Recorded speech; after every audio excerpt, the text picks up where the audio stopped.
감동적인 목소리. 이정영 집사님뿐만 아니라 우리 한 사람 한 사람이 다 우리 찬양대는 다 소리스트가 될 거 있을 것 같아요. 우리 장로님 나중에는 한 분 한 분 다 소리스트로.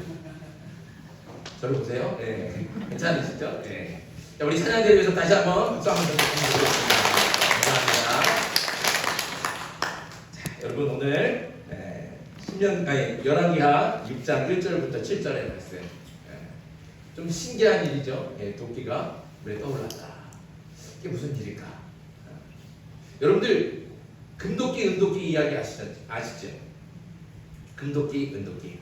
한 마을에 아주 착한 나무꾼이 살았습니다. 가난하지만 착한 심성이 좋은 나무꾼이 어느 날 산에 가서 나무를 하는데 나무를 하다가 이 도끼를 그만 연못에 빠져버리고 나왔어요. 이 자세 가진 게 그밖에 없는데 어떻게 해요? 그 연못에서 울고 있어요. 그때 연못에서 산신령이 뿅 하고 나타나요. 울고 있는 이 나무꾼한테 왜 우냐 물어봤어요. 자초지종을 다 설명하고 사연을 듣고 나니까 이 산신령이 어떻게 해요? 연못으로 다시 들어갔어요. 그리고 다시 나올 때는 금도끼를 갖고 딱 나온 거예요. 자, 이 도끼가, 이 금도끼가 네 도끼냐? 아, 이 사람은 너무 착해요. 너무 정직하고. 그러니까 뭐래요? 아닙니다. 그 도끼는 제 도끼가 아닙니다. 그래서 산신령이 다시 또 연못으로 쏙 들어갔어요. 그리고 이번에 은도끼를 들고 나왔어요.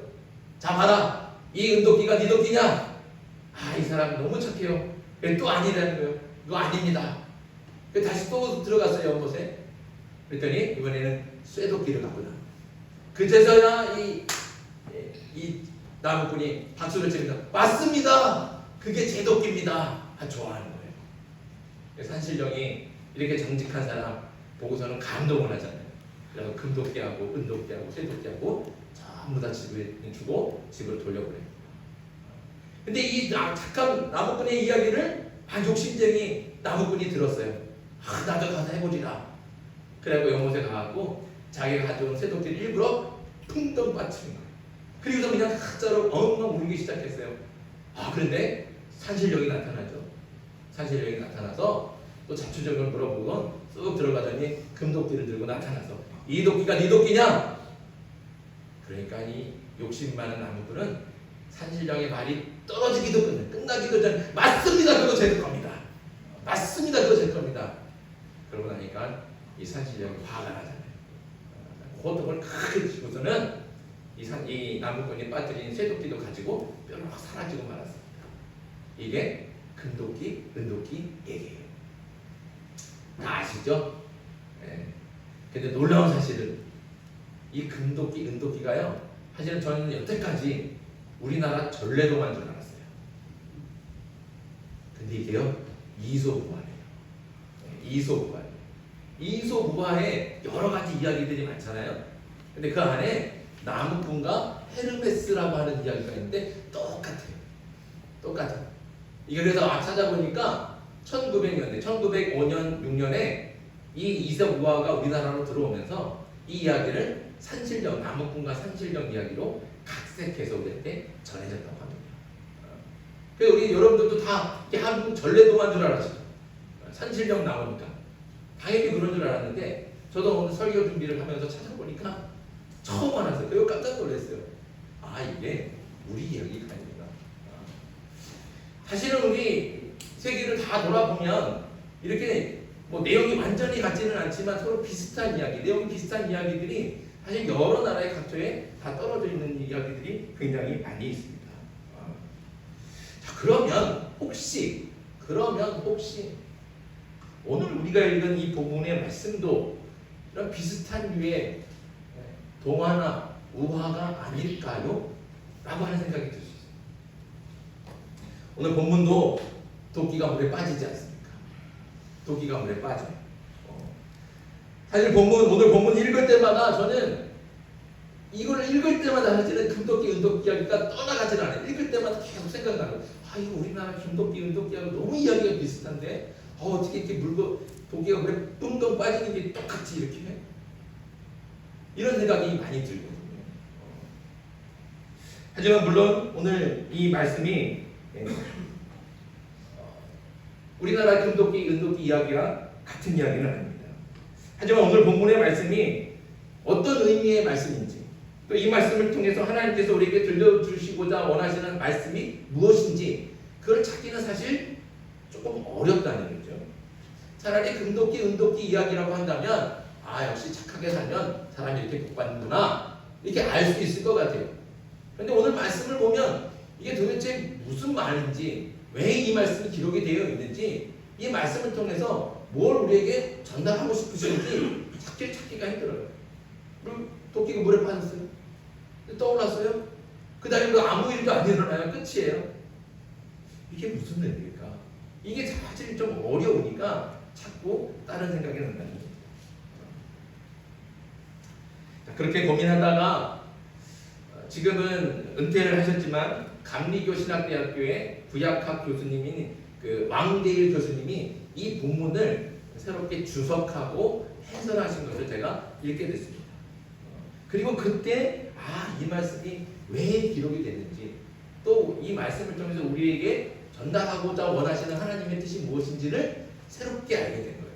그래서 은혜를 크게 받았습니다.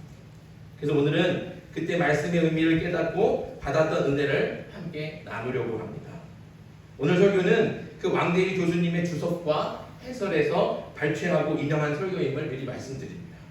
자, 오늘 말씀으로 한번 들어갑시다. 오늘 본문은 선지자들에 대한 이야기입니다. 더 정확히 말하자면 선지자가 되기 위해서 배우고 준비하는 훈련생들, 예비 선지자들, 그 선지자들에 대한 이야기죠. 이런 선지 학교, 그러니까 이제 사무엘 시대 때부터 이렇게 선지자들을 키우는, 그래서 백수를 내는 선지 학교가 있었던 것으로 추정이 됩니다. 그것이 계속 이어져 오다가 엘리야, 그리고 엘리사의 후계자인 엘리야의 후계자인 엘리사 때 더 많은 사람들이 확장되었던 거죠. 커져갔던 겁니다. 특히 엘리사가 전하는 말씀과 그가 행하는 놀라운 기적을 본 사람들이 엘리사 같은 선지자가 되겠다고 엘리사를 찾아오는 겁니다. 엘리사는 그런 사람들을 자신의 제자로 삼고 가르쳤던 겁니다. 그래서 오늘 본문은 엘리사의 제자들, 이 제자들에 대한 이야기입니다. 자, 오늘 말씀의 1절을 먼저 같이 한번 읽겠습니다. 1절 같이 읽습니다. 시작. 선지자의 제자들이 엘리사에게 이르되 보소서, 우리가 당신과 함께 거주하는 이곳이 우리에게는 좁으니. 아멘. 자, 엘리사의 제자들에게 문제가 생겼습니다. 엘리사를 찾아와서 배우겠다고 하는 사람들이 너무 많아진 거예요. 사람들이 계속 끝도 없이 밀려오는 거죠. 그러다 보니까 엘리사와 같이 거주하던 그 장소가 너무 좁아졌어요. 협소해졌어요. 그래서 엘리사의 제자들이 걱정하면서 엘리사에게 집이 너무 좁으니 불편합니다 하고 이렇게 호소하는 거죠. 이 말씀에서 예비 선지자들이 무엇을 걱정하고 무엇에 집착하고 있는지 우리가 주목해 봐야 됩니다. 사실 선지자라면 무엇에 제일 관심을 가져야 되겠습니까? 무엇에 집중하고 매달려야 되겠습니까? 하나님의 말씀이라는 거죠. 백성에게 들려주고 전해줘야 될 하나님의 말씀에 집중해야 되고 그 말씀을 붙들어야 되는 게 바로 선지자들입니다. 그러니까 선지자가 걱정해야 될 것은 하나님의 말씀이지 집은 아니라는 거죠. 그런데 지금 엘리사의 제자들은 온통 집에 대한 걱정과 생각에 사로잡혀 있습니다. 그래서 집 문제를 해결하기 위해 이미 스스로 해답을 다 가지고 있으면서 스승인 제자 엘리사에게 통보하는 거나 마찬가지. 2절 말씀 볼까요? 우리 2절도 같이 한번 읽겠습니다. 시작. 우리가 요단으로 가서 거기서 각각 한 제목을 가져다가 그곳에 우리가 거주할 초소를 세우사이다 하니 엘리사가 이르되 가라 하는지라. 아멘. 자, 우리 2절 말씀에 거주할 처소라는 것이 단순히 먹고 자고 생활하면서 함께 살아가는 집, 이 집만을 말하는 것은 아닙니다. 이것은 많은 사람들이 모여서 강의도 들을 수 있는 집회 장소를 이야기하는 거예요. 그러니까 여기 거주할 처소는 그냥 단순히 집이 아니라 뭐예요? 학교를 짓겠다는 거예요. 학교. 우리가 함께 배울 수 있는 학교를 크게 한번 지어보겠습니다. 이렇게 말을 한다는 거죠. 제자들이 표면적으로는 사람이 많고 장소가 좁아서 그래서 큰 집, 큰 학교를 짓는다고 말은 했지만 사실 이들의 마음속에는 다른 의도가 있습니다. 큰 학교를 만들어서 자신들의 이름을 높이고 싶은 거예요. 드러내고 싶은 거죠. 지금 세상이 좋아져서 옛날보다는 학벌을 따지지 않는다, 그렇게 따지는 일이 많지 않다 이렇게 말하지만 그래도 여전히 우리 가운데는 학벌이 존재하죠. 어느 고등학교를 나오고 어느 대학교를 나왔느냐에 따라서 대접이 달라집니다. 그래서 세상 기준으로 인류라고 하는 대학을 나온 사람들 중에는 자신의 학벌을 자랑하면서 떠벌리고 스스로 자신을 높이는 사람들이 적지 않죠. 나 무슨 대학 나왔어? 나 무슨 대학 나왔고 뭐 수업 졸업하고 나 무슨 학위 있고 이런 거 막 스스로 막 얘기하는 사람들이 적지 않습니다. 그런데 오늘 본문에 나오는 제자들의 마음이 바로 그렇다는 겁니다. 엘리야의 후계자인 엘리사는 이미 그 명성이 대단했습니다. 그가 선포하는 말씀과 행하는 이적들도 너무너무 놀라워서 사람들이 구름대처럼 몰려드는 거예요. 이렇게 엘리사의 명성이 높아지고 엘리사를 따르는 사람들이 많아지자 엘리사의 제자들도 덩달아서 자기들도 뭔가 대단한 사람이 된 것처럼 착각하는 거예요.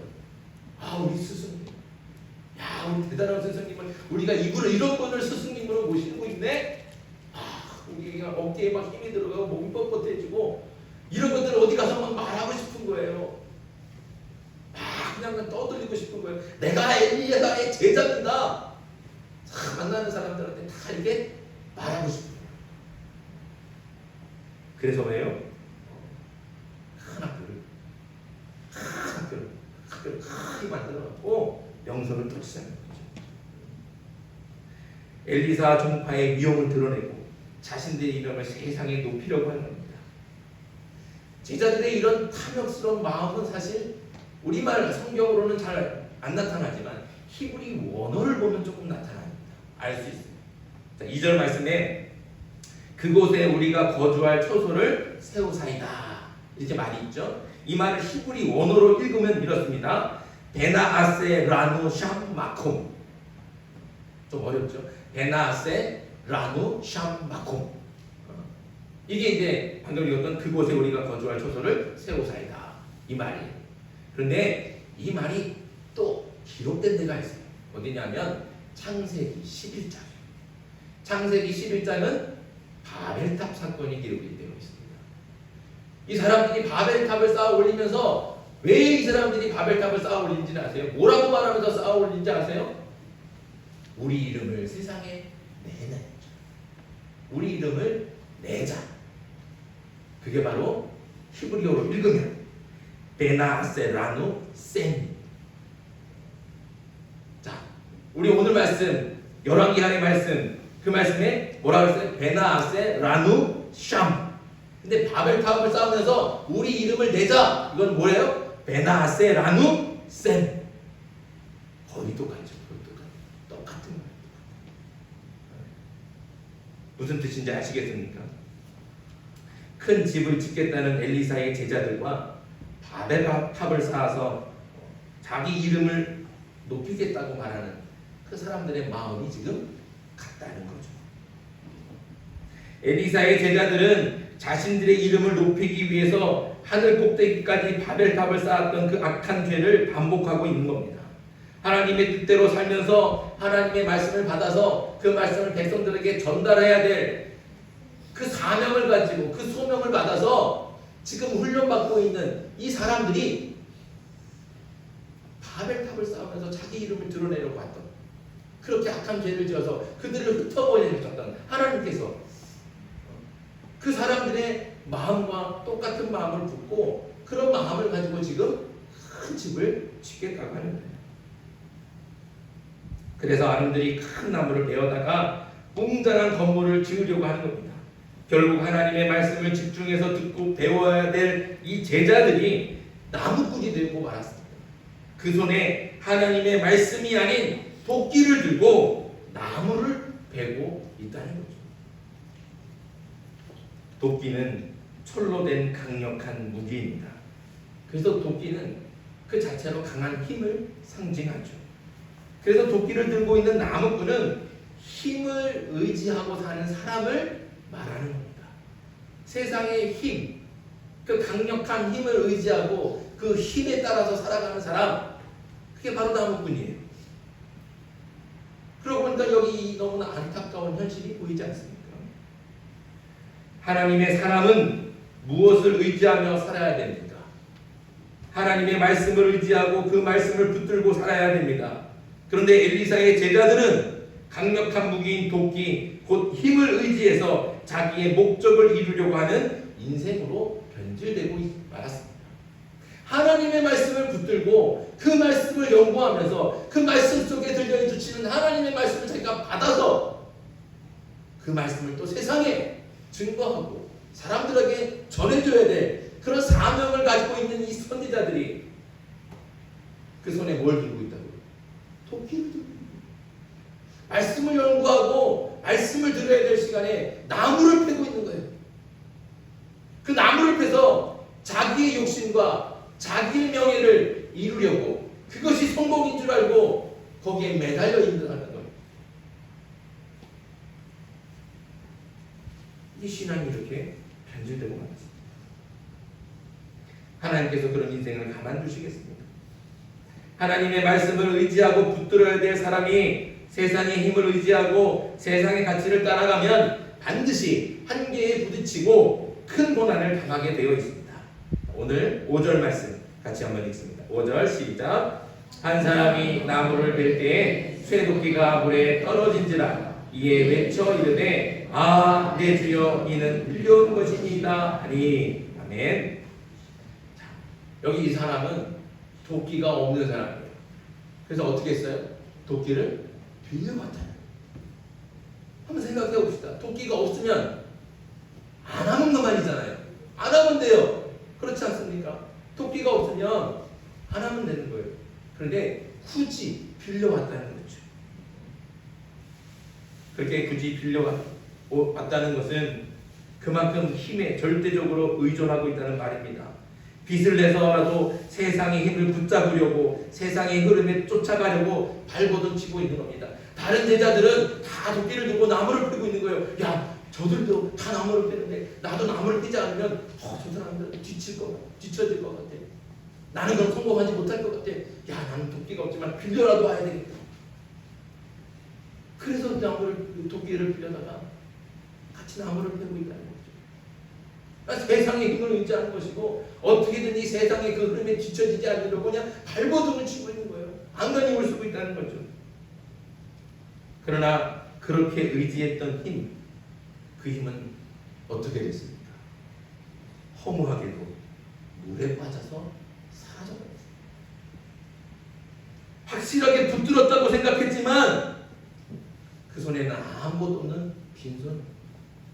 그 빈손을 쳐다보면서 이 사람은 지금 가슴을 치고 울고 있는 거예요. 얼마나 불쌍하고 안타까운 인생입니까?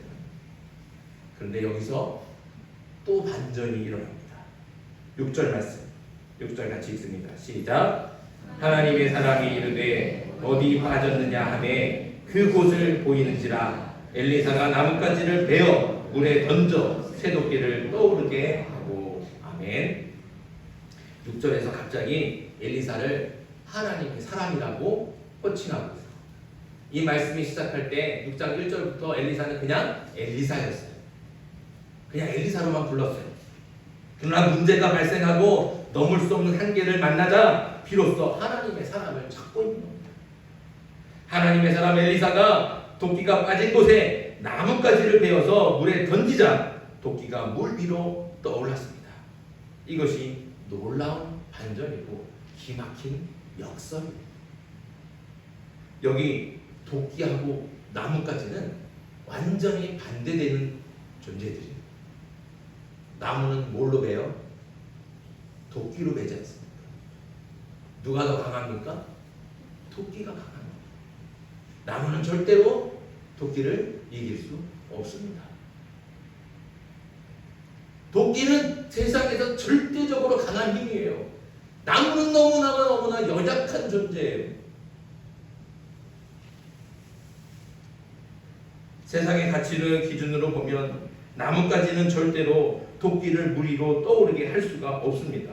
그런데 그 연약한 것이 그 강력한 것을 떠오르게 했다는 것이죠. 어떻게 이런 일이 가능하겠습니까? 하나님의 손에 있으면 됩니다.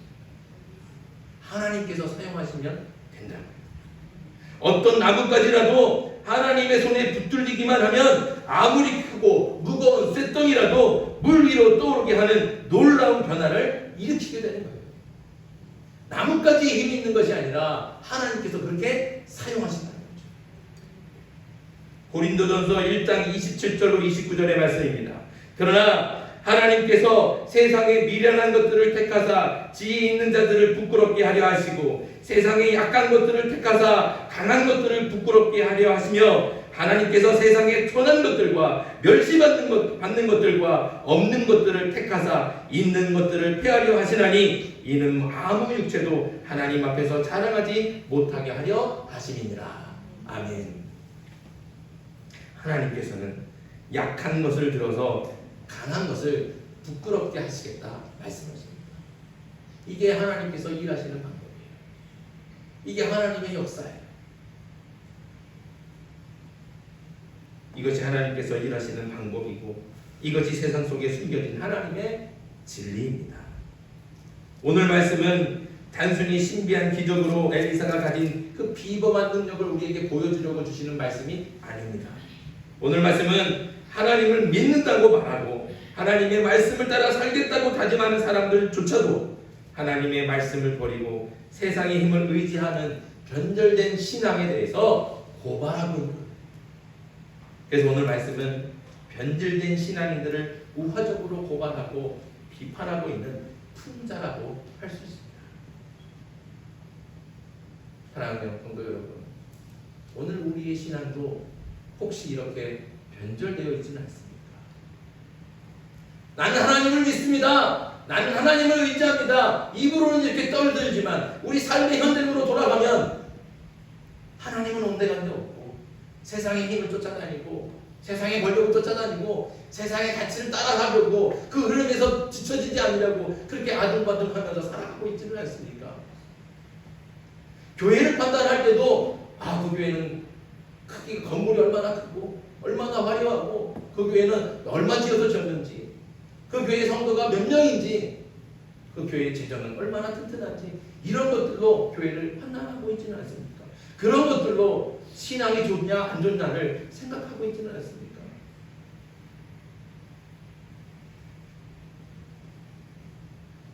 하나님은 세상의 강한 자들을 통해서 약한 자들을 지배하시는 분이 아닙니다. 하나님 거꾸로 약한 자들을 통해서 강한 자들을 부끄럽게 하시겠다고 말씀하십니다. 이것이 하나님의 역사라는 거죠. 그래서 오늘 말씀은 세상과 구별된 거룩한 하나님의 백성이 어떤 삶을 살아야 되는지 우리에게 알려주고 있는 겁니다. 또 하나님의 손에 붙잡힌 약한 것이 세상에서 무슨 일을 일으키는지 우리에게 생생하게 보여주고 있는 것이죠. 오늘 말씀은 이렇게 끝을 마치고 있습니다. 우리 7절 말씀 같이 읽습니다. 시작. 이르되 너는 그것을 집으라 하니 그 사람이 손을 내밀어 그것을 집은다. 아멘. 도끼를 빠뜨렸던 사람이 물에 떠오른 도끼를 다시 잡고 계속 나무를 팼는지 베어내는지 그래서 정말 원하는 대로 웅장하고 크고 그런 화려한 학교를 완성했는지 오늘 말씀은 가르쳐주지 않아요. 그런 것들을 얘기하지 않습니다. 대신 무엇을 말씀하고 있습니까? 본문이 우리에게 들려주는 말씀은 도끼를 잃어버렸던 그 제자다. 그 사람이 하나님의 사람 엘리사가 명령한 대로 순종하는 거예요. 물가로 물 위로 떠오른 그 도끼를 집어라. 그러니까 그 사람이 그냥 단지 그 말씀에 순종해서 집어다. 그것으로 끝이 납니다. 하나님의 사람은 하나님의 말씀을 의지하며 그 말씀대로 행하는 사람이 바로 하나님의 사람인 줄 믿습니다. 세상의 힘을 의지하고 그 힘으로 성공하는 사람이 절대로 아닙니다. 내 이름을 드러내고 높이는 것을 성공이라고 착각하지 마십시오. 진정한 하나님의 사람이 되길 간절히 소망합니다. 하나님의 사람이 된다는 것은 비록 세상의 가치와 기준으로 보면 한없이 약하고 보잘것없어서 자랑할 것도 내세울 것도 아무것도 없지만, 그럼에도 불구하고 하나님께서 사용하시면, 쓰시겠다고 하시면 사용해 주십시오, 쓰십시오 하고 온전히 자신을 다 하나님께 드리는 것, 이것이 바로 하나님의 사람이라는 거죠. 그렇게 온전히 나의 약함을 거짓없이 하나님께 다 드려서 하나님 나를 사용해 주십시오 온전히 드릴 때, 그때 약한 것을 통해서 강한 것을 부끄럽게 하시는 그 하나님의 놀라운 역사가 일어나게 될 줄 믿습니다. 그러니 저와 여러분들은 하나님의 손에 붙들린 연약한 나뭇가지가 되길 간절히 소망합니다. 강한 게 뭐가 되려고 하세요? 강한 도끼가 되려고 생각하지 마세요. 하나님 그걸 원하시는 게 아니에요. 우리는 그저 연약한 나뭇가지만 돼도 상관이 없습니다. 하나님께서는 연약한 나뭇가지로 강력한 도끼를 물 위로 들어올리는 그 놀라운 변화를 일으킨 것처럼, 하나님께서 연약한 우리를 통해 세상의 가치를 바꾸어서 역전시키시고 이 땅 가운데 하나님의 나라를 이루어 주실 줄 믿습니다. 그 나라를 위해 우리는 헌신해야 되지 않겠습니까? 그 나라를 만들어가는 것은 토끼가 아닙니다. 연약한 나무라는 거죠. 헛된 욕심에 빠져서 쓸데없는 걱정을 하고 세상의 힘을 의지하지 않기를 바랍니다. 오직 하나님만을 의지하며 하나님의 말씀만을 붙들고 그 말씀에 순종할 수 있는 참된 신앙인, 참된 하나님의 사람으로 이 땅 가운데 하나님을 영화롭게 하는 저와 여러분들이 되길 주님의 이름으로 축복합니다. 기도드리겠습니다.